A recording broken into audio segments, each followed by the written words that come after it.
Kalian tahu nggak sih kalau produk sehari-hari yang beredar dan digunakan oleh masyarakat Indonesia itu harus memiliki label SNI? Seringkah kalian memperhatikan bahwa produk yang kalian gunakan apakah sudah memiliki label kecil di belakang atau sudut luar produk yang bertuliskan SNI dalam huruf kapital?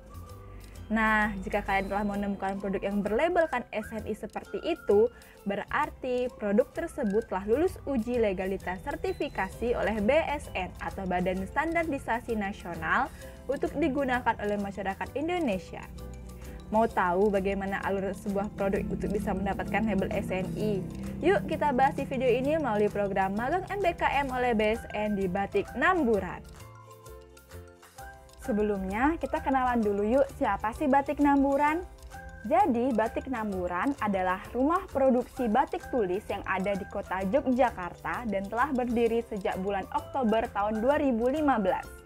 Dinamakan Batik Namburan karena lokasi galeri yang beralamatkan di Jalan Nambulan Lor nomor 1, Panembahan, Keraton Yogyakarta. Batik Namburan adalah badan usaha perseorangan yang terdaftar dalam Surat Izin Usaha Mikro Wilayah Yogyakarta pada tahun 2016. Tahun 2017, Batik Namburan pindah alamat di Jalan Sadewo nomor 3 Wirobrajan, Yogyakarta. Produk pada Batik Namburan mengambil teknik batik tulis dengan motif kontemporer bercampur dengan motif klasik yang diletakkan secara acak berdasarkan pada pengembangan kreativitas modern. Sehingga tercipta batik yang memiliki ciri khas modern tradisional yang diharapkan mampu memasuki ruang-ruang selerasi generasi muda dan berkembang pesat mengikuti perkembangan zaman.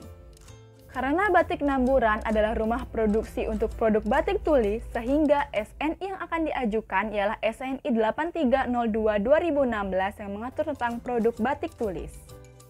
Maka, alur pengajuan legalitas sertifikasi terdiri dari 5 tahapan. Yang pertama yaitu gap analisis. Identifikasi gap analisis dilakukan dengan kunjungan ke Batik Namburan bersama pendamping BSN untuk menganalisa sistem yang berjalan di Batik Namburan saat ini.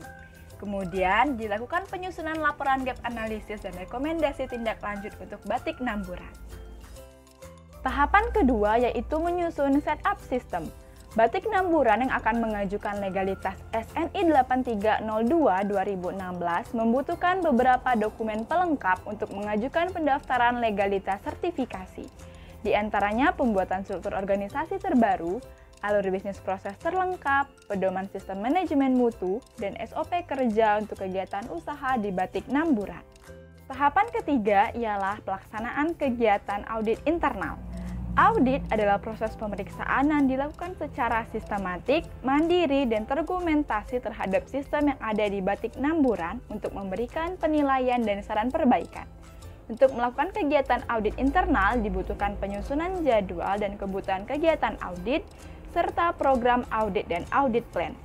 Barulah kegiatan audit internal akan dilaksanakan dan setelah pelaksanaannya juga dilakukan evaluasi kegiatan audit. Setelah semua prosedur dan dokumen telah disiapkan, barulah bisa dilaksanakan tahapan keempat, yaitu pengujian produk batik di laboratorium uji. Di Yogyakarta, pengujian produk batik bisa dilakukan di Balai Besar Kerajinan dan Batik BBKB Tugu Yogyakarta. Dokumen persyaratan pengujian SNI 8302/2016 dan contoh produk batik tulis murni karya Batik Namburan akan dikirimkan ke laboratorium uji BBKB dan dilakukan pengujian. Nah, masuklah ke tahap kelima yaitu penyerahan sertifikasi SNI untuk pihak Batik Namburan. Itulah dia informasi mengenai bagaimana alur sebuah produk untuk bisa mendapatkan label SNI yang sering kita temukan pada produk-produk yang kita gunakan sehari-hari. Sekian informasi yang bisa diberikan, terima kasih.